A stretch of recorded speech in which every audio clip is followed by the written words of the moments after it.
Hi friends, welcome to சோலா. Big பாஸோட day 86 நீ ப்ரோமோ பார்த்துருப்பீங்க. நேற்று வந்து ஜாக்லின் வந்து யாரோ ஒருத்தவங்க கேம் இதான் லாஸ்ட் கேம் அப்படின்னு சொல்லணும் அப்படின்னு சொல்லியிருந்தாங்க. அதில் வந்து பார்த்தீங்கன்னா அருண் பேரை சொல்லியிருப்பாங்க.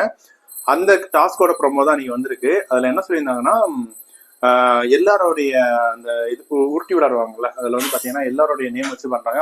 அருண் வந்து பால் வந்து பால் இது பண்ணுறாரு. அடிக்கும்போது பார்த்தீங்கன்னா எதுவுமே அடிக்கல.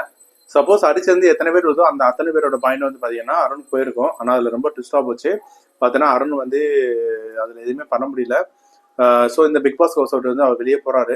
சாரி, இந்த கேம்ல இருந்து வெளியே போறாரு. இனிமே வந்து டிடிஎஃப் டாஸ்க்ல எதுவுமே கலந்துக்க முடியாது. செம்ம ட்விஸ்டா போச்சு.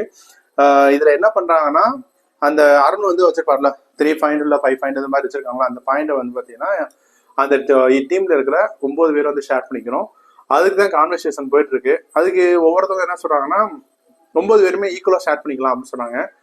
சில பேர் என்ன பண்றாங்கன்னா அந்த இந்த பாயிண்ட் இவங்களுக்கு போனா நல்லா ஒர்த்தா இருக்கும் அப்படின்னு யாரை நினைக்கிறீங்களோ அவங்களுக்கு கொடுங்க, அதுதான் உங்களுக்கு வந்து ரொம்ப யூஸ்ஃபுல்லா இருக்கும்னு சொல்லிட்டு இருந்தாங்க. ரொம்ப இன்ட்ரெஸ்டிங்கா போயிருந்துச்சு. எல்லாருமே நல்ல டஃப் ஃபைட் கொடுக்குறாங்க. எனக்கு தெரிஞ்சு ராயன் ரொம்ப ஸ்போர்ட்டிவா ரொம்ப விளையாடுறாரு. ரொம்ப எல்லா கேம்லயும் பாயிண்ட் எடுத்துட்டே இருக்காரு. எனவே அதிகமா டஃப் கொடுப்பாரோ அப்படின்னு நினைக்கிறேன். மற்றபடி வந்து பாத்தீங்கன்னா நான் என்னுடைய எக்ஸ்பெக்டேஷன் வந்து முத்து இல்ல தீபக் இவங்க 2 பேர்ல யாரு வேணாலும் ஹாப்பி அப்படின்னு நினைச்சிருந்தேன். பாத்தீங்கன்னா போடுறமா இவங்க ரொம்ப பாயிண்ட் ரொம்ப கம்மியா இருக்காங்க. லாஸ்ட் ஓவர் கேம்ல வந்து கூட சூப்பரா பெர்ஃபார்ம் பண்ணி வின் ஆயிட்டாரு.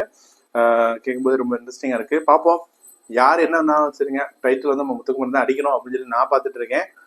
இப்போ வந்து ரீசெண்டா ரொம்ப நெகட்டிவிட்டி கிரியேட் பண்ணிட்டு இருக்காங்க. அது ஏன்னு தெரியல. அவர் வந்து ஸ்டார்டிங்ல இருந்து அவர் கேம்ல இருந்து அவரை ஒழுங்கா விளையாண்டுட்டு இருக்காரு.